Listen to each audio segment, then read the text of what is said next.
got it.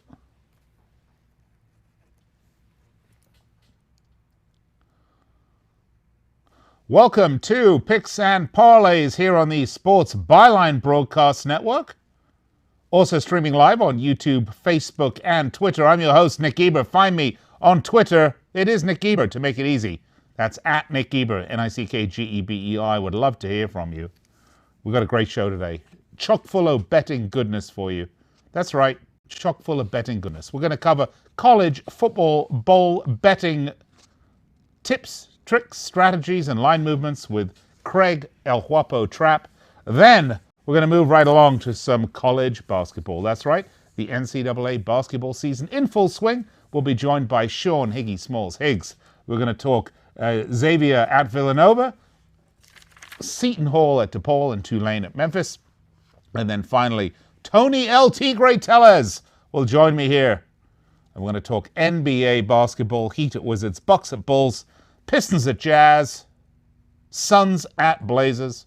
Lots to get to today. So if you're thinking about betting on those games, be sure to stay tuned because we will have all of those for you with free picks. And don't worry though, if we're not covering a game that you would like to bet on, you can go to our website, picksandparlays.net, where we have a plethora of picks of the free variety for you. And of course, our expert picks are awaiting. And right now we have a 15% off special offer. Promo code BOWL, B-O-W-L, 15% off everything you might want to load into your cart. All right, I am going to gather my thoughts, get the free picks ready for you, get our special guests on the horn, on the line, ready to go. In the meantime, if you'd like to speak to us here on the studio during the show, you can do that. Just fill out the comments section on Facebook, YouTube, or Twitter. You can search us, Picks and Parlays, or use hashtag Parlay Radio, and we will see your comment and endeavor to put it up on the screen. Not too rude, please. Rude, some rude, okay. Not too rude, though. Well, okay. Today, for the holidays, too rude is allowed.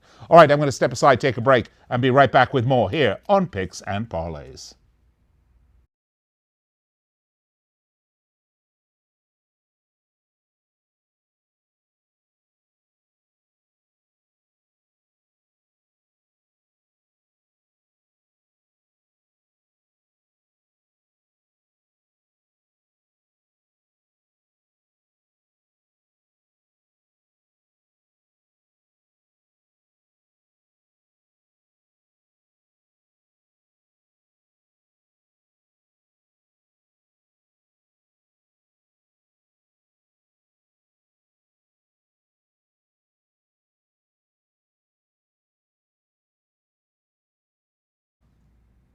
Welcome back to Picks and Parlays. I'm your host, Nick Geber. Twitter me, give me a call. At Nick Geber. That sounded obscene, didn't it? But, well, I guess I'm kind of a rude person, so what can I say? By the way, this is the show for Monday, December the 30th, 2019. I'd like to wish everybody a very happy 5th day of Kwanzaa. Hope day 1, 2, 3, and 4 were fabulous celebratory days of Kwanzaa for you. And, of course, here in the Picks and Parlay studio, we go absolutely crazy for this holiday. Gifts, songs, dance aplenty here at Picks and Parlays. Get your best bets, always picksandparlays.net. Loads of free picks for you on the site. And of course, we do like to steer you in the right direction when it comes to betting on sports. Not just free picks, but loads of advice as well. Let's bring in special guest, El Guapo and El Jefe, Craig Trapp. Craig, how are you doing today? How's your Kwanzaa celebration going? Well, I don't know if I've started yet, but we can start right now if you'd like. Let's do that. Why don't we give a nice 5th day of Kwanzaa gift to all of our viewers and listeners by giving them some free college bowl picks, advice, and discussion of line movements. Craig, why don't we start with the Citrus Bowl, Michigan, Alabama. This is Alabama -7, total 58 points. What's going on with the good old Citrus Bowl? Lots of fruit, by the way, other than that. Yeah, this time of year, who isn't eating fruit this time of year? Either, candy or fruit. But this line opened at 7, still at 7. Of course, with Tua out for Alabama, this team's probably going to have some issues. Scoring in Michigan, of course, hasn't been good in big games or bowl games. Total started at 54.5. I do see it at 58 now. Of course, that's coming off Alabama's allowing 40 something to LSU and to Auburn this year. So I can see why the total has jumped to 58 in this one. All right, the Outback Bowl. You can have a bloomin' onion with your bowl and a really cheesy sounding guy speaking with an Australian accent, but you also get Minnesota and you also get Minnesota and Auburn. I didn't say pardon me, I was reading it wrong. That's actually the two teams in the Outback Bowl, which is good. Now, I'm wondering, do you get free shrimps on the Barbie when you go to the Outback Bowl? That I don't know. But Auburn is -7, total is 53. Far away, Craig. Free shrimp? Yeah, this line good actually opened. This line actually opened at Auburn -8, so it actually came down, which is a little surprising considering Auburn played so well to finish the year against Alabama. The total started at 49, up to, I see it at 53 or 53.5, depending on where you look at it. I'm kind of surprised. Early, I was looking at Auburn as at 8. Now I really like them at 7. Oh, okay. All right. Well, that's good. So we like Auburn at 7 on that one. Let's move along. The Rose Bowl, Pasadena, California. Great place to go and see a game. Of course, when you sit in 10 hours worth of traffic to get out, then you just want to commit suicide. It's Wisconsin, Oregon at the Rose Bowl. Wisconsin 3-point favorites. Total 51.5. Should be a good game with that sort of total, Craig. Yeah, I mean, this total actually opened at 49.5, and there's some 51.5, some 51s out there. There's actually some Wisconsin -2.5 out there as well, so definitely shop this around, but the consensus is 3. Wisconsin, I'm a little shocked because they didn't really look good against Ohio State the first time. Yeah, they looked good the first half of the second game, but then Ohio State kind of dominated from then on out. So I'm a little surprised here. I think Oregon, they're used to playing on the West Coast. I think Oregon is the play here as a slight underdog. All right. Next up, we're going to have the Sugar Bowl with Baylor, Georgia. Georgia, what a season they had, by the way. Kind of petered out a little later on. I mean, they were everybody's darling, but they end up in the Sugar Bowl against Baylor. Don't quite sure how that happened. Oh, I know. They lost big games to big teams that did a lot better than them at the end of the season. But Georgia, 5.5-point favorites, total 41.5. Yeah, this line actually has moved a ton. It opened with Georgia favored by 8.5. I see it anywhere from 4.5 to 5.5 out there now, so you can shop that one around. The total opened at 42.5, and we see it at 41.5 now. A little surprised here that the line has moved this much, considering Oklahoma looked so poorly against LSU in the national championship game. I kind of thought this line might move back towards the favorite of Georgia here, but of course Georgia has several players that aren't going to play in this one. But either way, I think Georgia is a much stronger team. I think they represent well here for the SEC. All right, next up, the Birmingham Bowl. We're not talking about Birmingham, England, are we? Didn't think so. No. Probably Birmingham, Alabama. BC versus Cincy. Those are your boys there, aren't they, Craig? Cincy, 7-point favorites, total 55.5. Yeah, these are actually the January 2nd bowls. The first 4 we looked at were the New Year's Day bowls. Cincinnati opened as a 6.5-point favorite. This one's up either 7. I even see some 7.5s out there. And the total in this one opened at 55.5, and that's mostly the consensus. I do see a few 55s out there. But Cincinnati, of course, lost the last 2 games in dramatic style to Memphis. Memphis got absolutely hammered in their bowl game. And they also lost to Ohio State this year. So, I mean, if you look at Cincinnati, they definitely deserve to be the favorite in this one. I just don't know. I think 7 might be a little aggressive here. I don't have my official play up on this one, but just looks like it maybe be a little too much for a Bearcats team. All right. Gator Bowl, Indiana, Tennessee. Indiana, by the way, used to have a lot of fun. Go to Gary Fanny's. Very rude bar there in Indiana. Probably long gone. And if it isn't, well, the police aren't doing their job. Indiana, Tennessee. Tennessee, -1.5 points, total 52. Tennessee slight favorites here. What's going on with this one, Craig?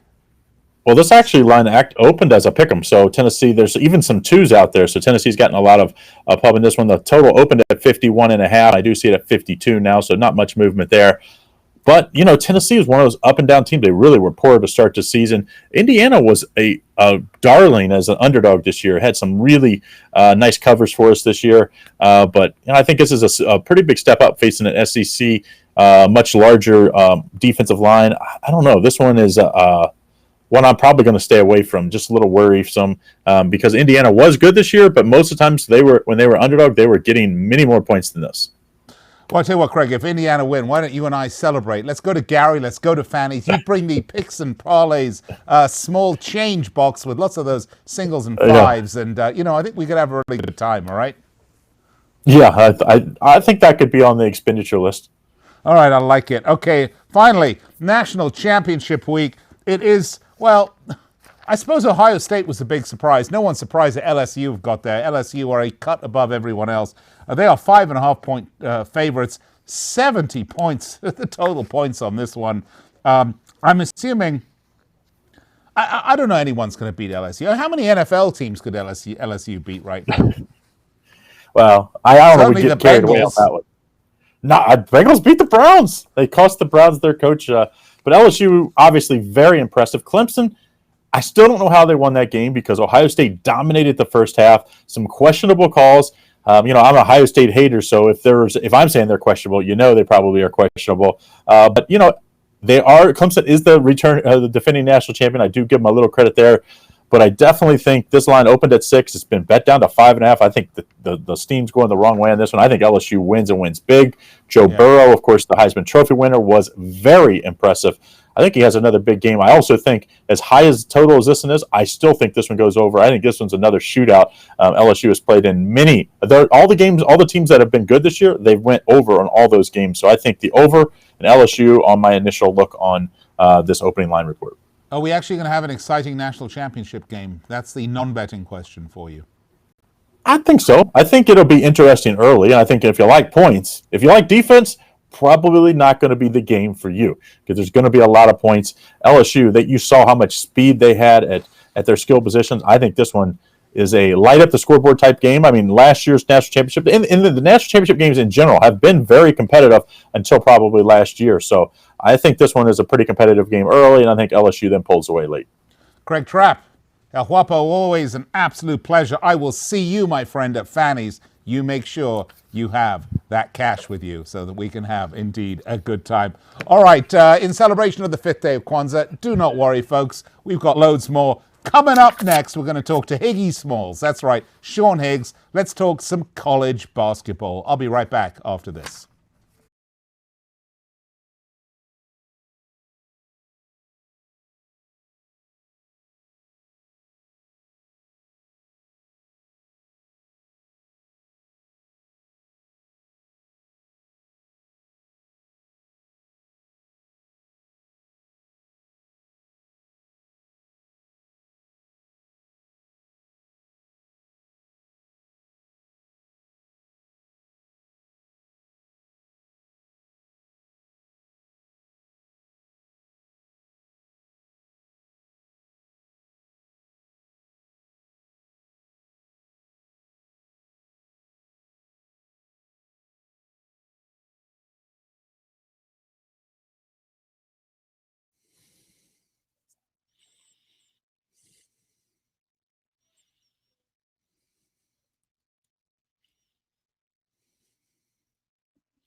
Welcome back to the show.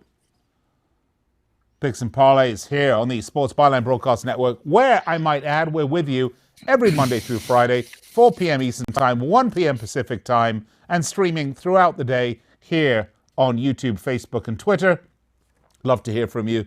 Just fill in the comment section on any one of our social media sites, and we will see your comment, and we'll do our best to bring it into the show. Meanwhile, I promised you some college basketball, and I hear him in the background. He's ready to go. Higgy Smalls, let's bring him on in. Sean, what an absolutely lovely festive Picks and Parlay shirt you're wearing. Congratulations, you're looking good there with the hat. Of course, we'll talk about the Oreo cheesecake a little later and the fact that you are withholding it from me. That is something that your wife and I are going to have to take up. It might be fisticuffs or flintlocks at 20 paces, but, hey, let's talk college basketball, shall we? 3 games we've curated for our listeners and viewers. All 3 of these games available up at picksandparlays.net as well. Let's start, shall we? Tulane at Memphis. The Tulane Green Wave, which, by the way, Sounds like you had a bad Christmas dinner or something. 8-4, 7-4 against the spread. They've cooled down considerably after a nice 5-1 run. They've gone 1-3, losing the last 2 in a row. They're 1-0 straight up and against the spread away from home. They're 12-5 against the spread in the last 17 games, and they get to meet the super hot 11-1 Memphis Tigers, 8-3-1 against the spread. They're on a 9-game winning streak, following their sole loss to Oregon, which is back, I think, the 9th of November, if I remember correctly. 5-0 straight up, 3-2 against the spread at home. Center James Wiseman, this was interesting. He actually left the university. He was suspended for 12 games, then said, to hell with it, I'm gone. Signed with an agent, put himself in for the NBA draft. That's the way you say thank you for even pretending like you care about giving me an education, Memphis. But really, these guys couldn't give a snot about that. It's one and done and on to the NBA. Total's gone under, by the way, for the last 5 for the Tigers. They are big favorites, 16 points, total 144. Really, I mean, it's a big FU to the university. Why don't we just end this charade, really? Why do we even bother having this charade, Higgy? Well, the funny thing about that is he actually took money from Penny Hardaway when he was his high school coach, apparently. And he followed him to Memphis. Listen, should the guys get paid? I guess they should get a little something. They should get more than what they're getting. Especially like these are big guys. You give them a $20 meal allowance or some ridiculous nonsense. That's only going to cause trouble. Let's be honest. Pay the guys something. I get it. They get education. They get medical. They get all the stuff covered for them. Yes, but on the flip side, give them something. When schools are making money, they're on ESPN and Fox Sports and all these channels. The old trickle down is not trickling down to the people actually doing the work there. So do I think players should get paid? Yeah. How are you going to do that? Because the swim team's going to want a cut of that. The volleyball, sports that don't generate remotely anything close to NCAA basketball or college football, especially, you talk about these paths for these bowl games, and what they get. I mean, Rutgers, I was happy Rutgers went to the Big 12 because after our Big 10, after like 5 years, we're going to get like $25, $30 million a year. That's excellent for the school. Good for them. But how does that translate to like the bowling team? How can you justify, how are you going to pay these guys? What's the 5-star recruit getting compared to the guy on the bowling team? I don't think you do. I mean, look, my point is that for American football, college programs are the minor leagues, okay? Yes, for absolutely. College, but for at the NBA, they do not have to be the minor leagues. There are other paths to the NBA other than college. So I would suggest to you that they need to get rid of this one and done nonsense. And if you're going to sign for at least 2 years, at least 2 years, just based on the fact that you're 18, 17, 18-year-old kids, you're going to hang out with grown men, and let's be honest, you're going to bars, you're going out. That's just Fanny's in Indiana, and Gary, Indiana, where Craig and I are going to be. That's just, you're 20, you're hanging out with. I mean, LeBron's a 35-year-old man. You're going to get. There's not many physical specimens in college that are ready. I mean, Shaquille O'Neal came out of college. The guy was thin. Yeah. He was a thin guy. It's just give him 2 years. Give him 2 years to mature. They can't. How are you going to let a kid get in there with $10 million in his pocket? That's just bad. It's bad. Yeah. But that goes back to just education. I mean, they don't teach kids how to balance a checkbook or. Oh, come on. These kids come out of college. They can barely spell their names. Spare me. All right, let's move on. By the way, so don't talk to me about these garbage college bowls. What is up with this Red Box bowl, by the way? I mean, what is that, a video rental firm or a yeast infection? I'm not sure which one that is. But, okay, let's move on, shall we? Hold on, we got to give a pick here. Just take Memphis here. I mean, Memphis blew them out twice last year. I think you just go Memphis or nothing on that game. I mean, Memphis or bust. They're a good team. Right. Yeah. Sounds like a movie. Memphis or bust. Let's move on. Xavier at Villanova. The Musketeers, 11-2, 4-8-1 against the spread. Won the last 2 in a row. The last win was 67-59 over TCU. It'll be 8 days, though, since their last game. I wonder how that might factor into it. They're 1-1 straight up, 1-1 against the spread. Daniel Ramsey, a question mark. Total's gone over in 6 of the last 8, and Villanova, 9-2. By the way, 2 good programs, good records here. 4-6-1 against the spread. Brian Antoine out with a shoulder injury. Total's gone over in 12 of the last 17. Villanova, though, only 5-point home favorites, 139.5 points. Speak to me, Higgy. Yeah, total looks a little low considering that Nova's a top 10 team. But, Xavier, tough. It's a tough team. What I'm looking at here is this total 139.5 seems a little low to me. I had this game playing out into like the 150 high, mid 150 range, and this is a 139. So that's a little odd for me. Listen, both times they played last year, they split on their home courts with relatively decent size wins. Xavier by 12, Nova by 10, and 4-point win by Nova in the Big East tournament. So obviously familiar with each other, stuff like that. But I'm just gonna go. It looks a little easy, I guess, to say the 139. I'm gonna go over. I think this is gonna be a high scoring game. This is gonna go into the 150s. 130. It's just. I know we got a guy who's questionable, but I don't know. I think we're gonna see some points here tonight. So from video here, we're gonna go over this total here. So Higgy, Xavier's will not have played a game for 8 days. Now, most of these college teams are playing about 2 games a week. So, how is that going to affect them? How do you think that'll affect them, or will it? Will it be a good thing? Will it allow them to rest, recuperate, or will they lose that kind of edge that they have? These 2 weeks are tricky because it's, kids are home, it's exams, it's holidays. A lot of kids don't come back till the end of January. So the home court's not the same what it is. But these guys are going to play. It's Nova. It's not like you're coming at home to play some cupcake where you're going to come out. Listen, these guys have been practicing with or without the coach. They're a top 10 team playing against. They're the unranked smaller school still considered, even though they're a Sweet 16 a lot of times. Xavier is a good program. But I look at it as you're not going to be really rusty here because it's the level of competition you're playing. It's not like you're playing Coppin State where you could come out and be like, all right, we took a half off. It's 41-36, and we're going to go on a 20-0 run to start the game. You can't do that against Villanova. So I think you're going to see, both teams come out strong. Rest or not, it's conference play. It's big games, big teams. So I don't really think there's going to be a problem, to get up to start shooting the ball well. All right. Higgy, we got one more game. We got 4 minutes. Okay. Seton Hall at DePaul. I love this one. This is an evil match between the Pirates and the Blue Demons. I tell you what, let's do Seton Hall, the Pirates. Let's do them in piratical verbiage, shall we, my friend? 8-4, 8-4 against the spread. On a 2-game winning streak. Most recently, making Prairie View A&M walk the plank with a set 75-55 victory. They're 1-2 straight up, 3-1, 3-1 against the spread. Miles Powell out with a concussion. Total has gone under in 5 of the last 6. And of course, for the DePaul Blue Demons, they're 12-1, 7-5-1 against the spread. They bounced back with 3 wins in a row after that loss to Buffalo. They're 8-1 straight up. 4-4-1 against the spread at home. Total's gone over in 5 of the last 7. I guess when you lose to Buffalo, it's a bit of a shock to the old system, isn't it? Seton Hall, though, 1-point favorites, 139.5 points. It seems like that's the standard point spread for everything now. It's like 139.5. Tell me, how do you see this one? Are the Pirates going to win over the Demons, laddie? 2 things. Buffalo was a pretty good program last year. They're not too bad, so don't knock Buffalo. And your pirate accent's great. If my kids were younger, I'd have come over for story time. Put them to sleep at night. That's pretty good stuff.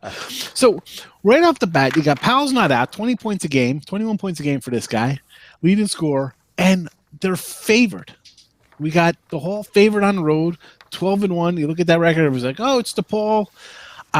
Again, this is one of those games. We did them a couple last week. We had the Rutgers game. We had the Michigan was playing, again, laying like a 1 or 2 to Illinois. These lines that makes me like easy money one way. It's not. Don't fall for it. We're going to take the Hall without their leading scorer here. We're going to lay it at 1 point on the road, and we're going to score a nice 5-point victory here for us. So Seton Hall gets called. Easy play for us on the video. You might not think it's easy, but more often than not, these games cash at a very good clip for us this time of year. All right, speaking of cashing for a very good clip for us, Higgy, we got a couple of minutes left. Talk to me. What's up with you at Picks and Parlays? What can our listeners and viewers find from Sean Higgs? Well, nice little bowl run. 7-1 bowl run after Christmas. We really crushed it. We had Clemson. We had LSU, Notre Dame, North Carolina. So nice little run. Got the Orange Bowl up for tomorrow. Championship game up. We're covered in bowl action. Again, last year, 67%. This year, about 60%, I think. I didn't do my total numbers after the weekend because I'm, about the NFL right now, finishing up the slate here tonight. But, big week of college, and we got wild card games. We got lines up already. We got the Texans 3.5 over Buffalo, Patriots 5.5 over Tennessee. So, listen, college hoops, NFL playoffs, wild card, cold cash on the ice, and we still got bowl games to go. So, it's a good week coming into New Year's. And of course, this week, Al Ninos and I will be giving you more Premier League picks, by the way. Premier League on fire right now. Great stuff. If you followed our picks from last week, you'd have been very, very, very happy. Gave you some big numbers there. Gave you Watford, gave you Chelsea. Okay, we'll forget Bournemouth, Brighton. But anyway, Higgy, always a pleasure to have you on. And next time I'll do more pirate for you, as long as your wife sends me that Oreo cheesecake that we talked about for the 5th day of Kwanzaa. Tell her it's not 5th day of Kwanzaa for me without Oreo cheesecake. All right. Cheesecake, yeah, it's a staple. It's a staple. Iggy Smalls, thank you so much. Sean Higgs, always a pleasure. All right, coming up, folks, let's talk some NBA basketball with LT Gray himself, Tony Tellez. And what he'll tell you is these games, they're great.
Welcome back, Picks and Parlays, coming to you live on the Sports Byline Broadcast Network, and also streaming live throughout the day on YouTube, Facebook, and Twitter.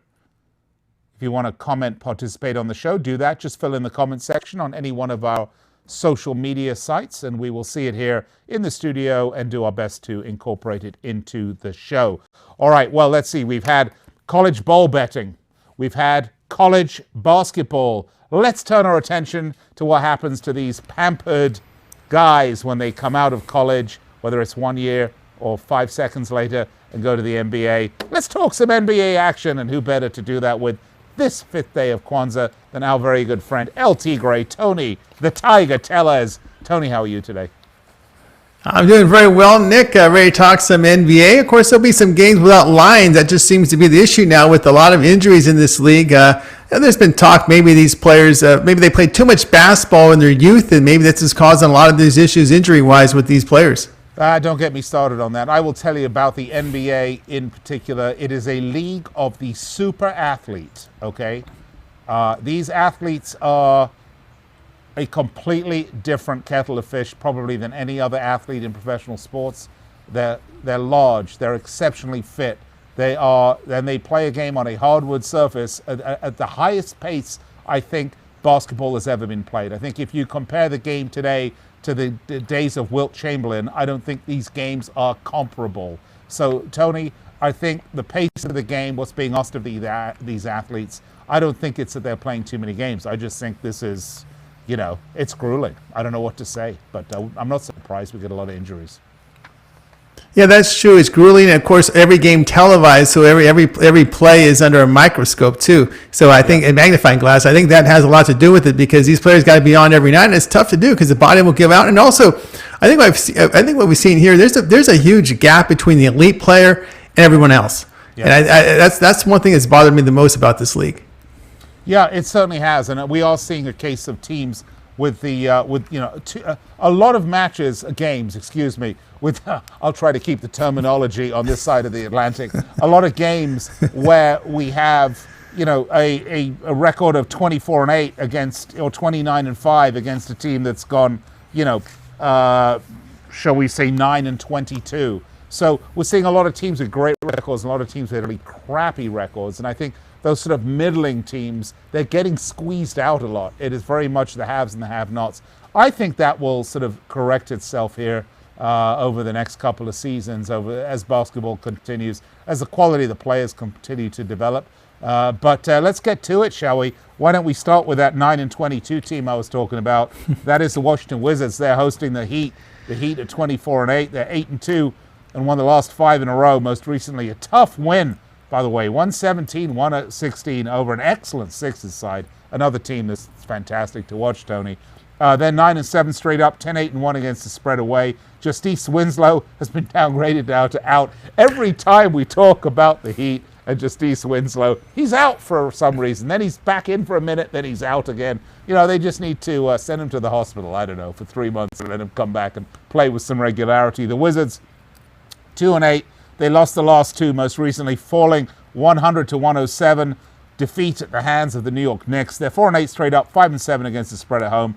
Bradley Beal is questionable due to a leg injury. They've gone over in 4 of the last 5. Now, I know we don't have a line on this one, Tony, but when that line does come out, what do you recommend? Obviously, the Heat are going to be big favorites, even in Washington. But what about the total? What do you recommend on this play?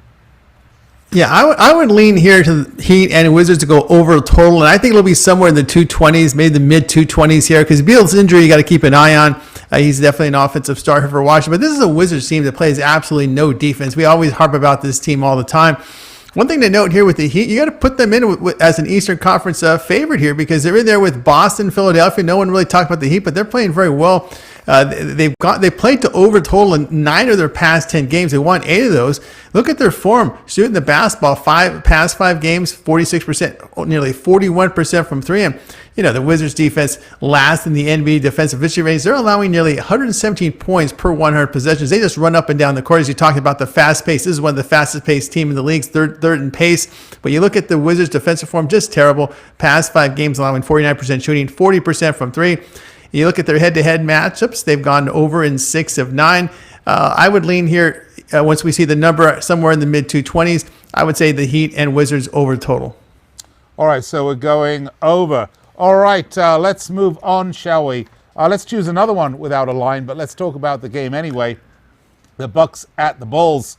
Again, the Bucks 29-5. What a great team they are to watch. 20-14 against the spread. They're 8-2. They won the last 2 in a row, beating the Magic 111-110, a squeaker there on Saturday. 13-3 straight up, 9-7 against the spread away. Giannis Giannis. We'll just call him Giannis, all right? Is that all right? He's out, but Eric Bledsoe is a probable return. Total under in 5 of the last 6, and the Bulls 13-20. I would say they're probably a middling team. They're probably one of those kind of middle-tier teams that I was saying we're not seeing that many of.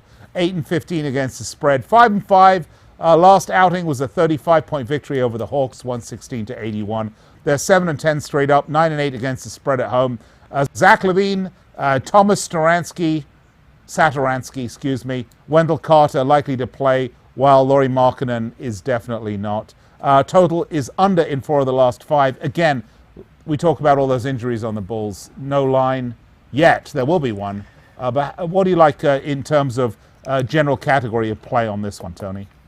Yeah, I would look here to the Bulls side here. You're probably getting anywhere plus 6 to 7 points as a home underdog. I know Giannis is questionable with that baggage. I doubt if he'll play. You know, when you look at back injuries and you're questionable, it's a regular season game against the Bulls. I don't think there's a reason for him to play in this game. Lauri Markkanen, well, he's dealing with an illness. Sound like the flu to me. So he's again someone who's questionable. We'll see how he looks.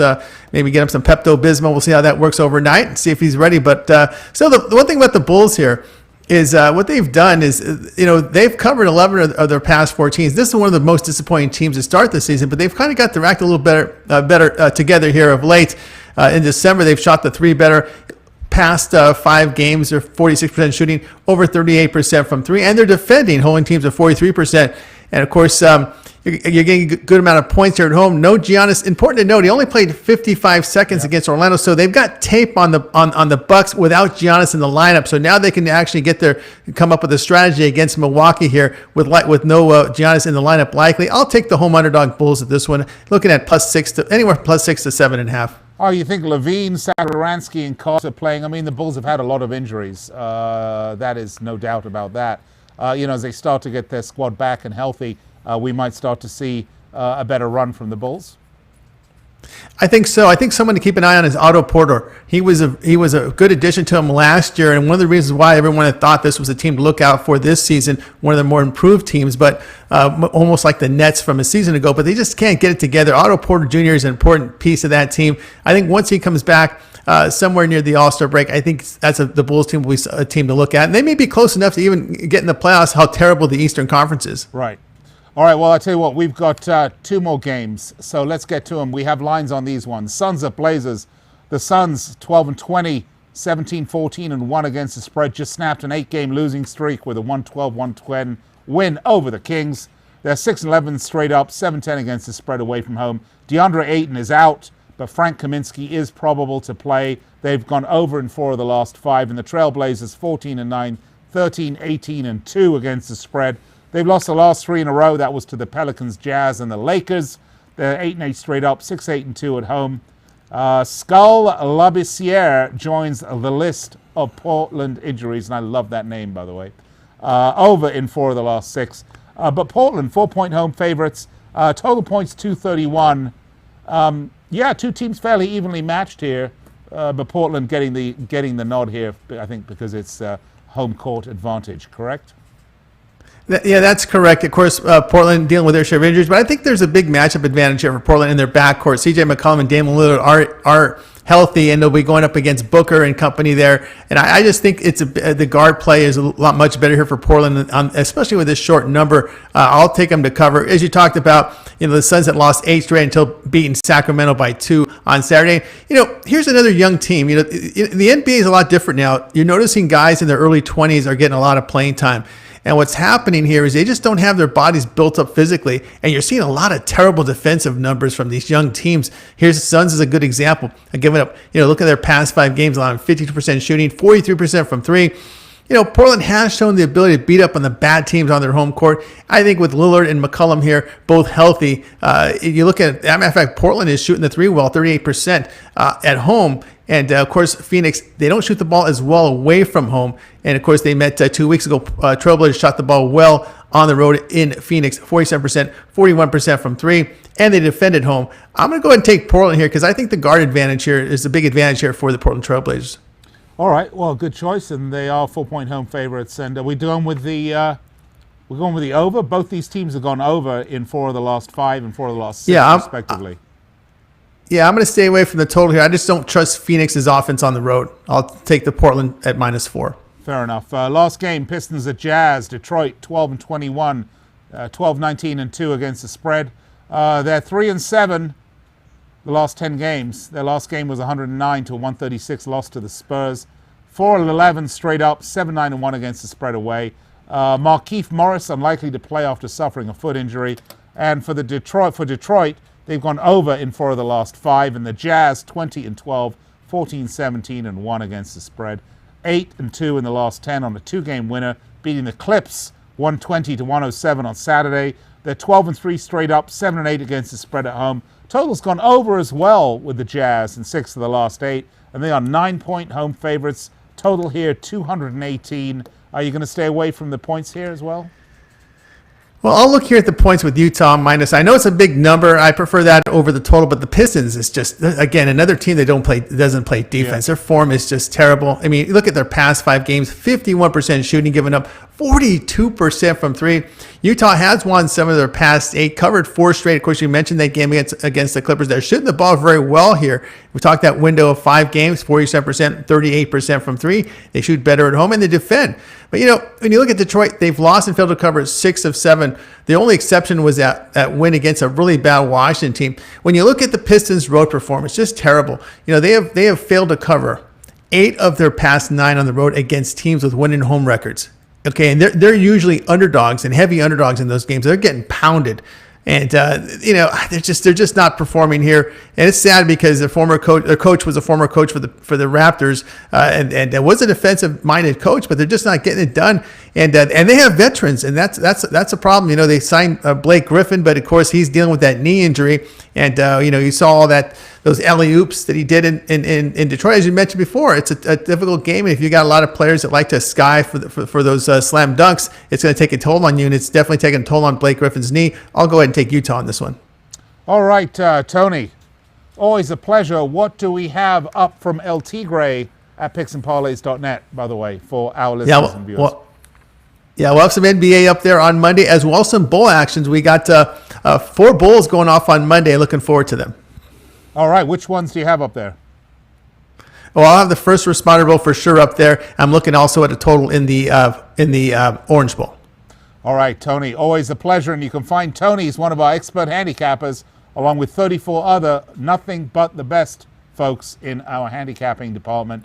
You can find them all at picksandparlays.net. Go ahead, load up their expert plays, put them in your shopping basket, and we have a 15% off bonus for you.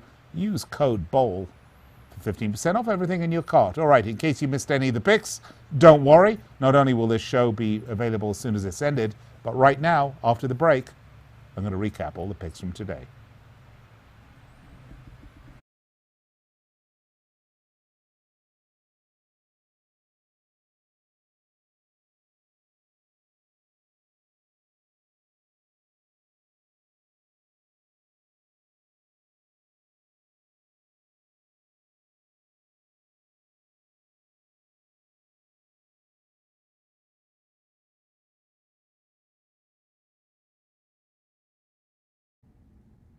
Welcome back to the show, Picks and Parlays. What a show we've had this 5th day of Kwanzaa, December the 30th, 2019. Wow, the year has just flown by.